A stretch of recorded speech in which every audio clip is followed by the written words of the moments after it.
Good morning, કેમ છો? આપણી સવાર પડી ગઈ ને હવે જવાનું છે આપણે રાજકોટ, કેમ કે દવાખાનાનું કામ હતું થોડું, નાઈ ધોઈને થઈ ગઈ કમ્પ્લીટ. મારા તો ચાર્જિંગ ફૂલે ફૂલ પણ મારા ફોનમાં નથી એટલે હારે લેવું પડ્યું પાવર બેંક. પછી BMW થઈ ગઈ હતી કમ્પ્લીટ ને આપણે નીકળી ગયા હવે રાજકોટ જવા માટે. પહોંચી ગયા હોસ્પિટલ. મેડમે કીધું તમે કલાક એક બેહો પછી વારો આવશે. આપણને બીજું કાંઈ નહીં, હરીશો મળી જાય એટલે 2 કલાક આરામથી નીકળી જાય. આમને જોઈએ રાખી એટલે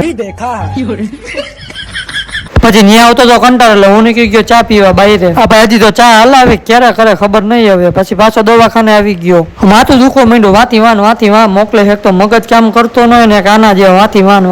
ત્યાંથી પછી મોકલો નીચે ઓલી કેબિન માંથી ઓલી કેબિનમાં, ઓલી કેબિન માંથી ઓલી કેબિનમાં. ખાલી 4 કરોડ ની મદદ કરજો ને, વધારે નથી જોતા. करोड़ और वो भी 4। तेरा बाप यहाँ छोड़कर गया था कि तेरी माँ? વરસાદ આવતો તો મસ્તી નો. તમારો ભાઈ બેઠો તો ગાડીમાં પગ ઉપર પગ ચડાવી. સ્કૂલની બસ બિચારી ખાડામાં ઘરે ગઈ છે. કોઈ છોકરા ન લઈ ગયું તો સારું. તો ભાઈ બંધ થઈ ગયો તો ભેગો નહીં ખાતો તો આપણા ચંપલા, કેમ કે એને ખાવા નથી દીધું, આજ ઉપવાસ છે.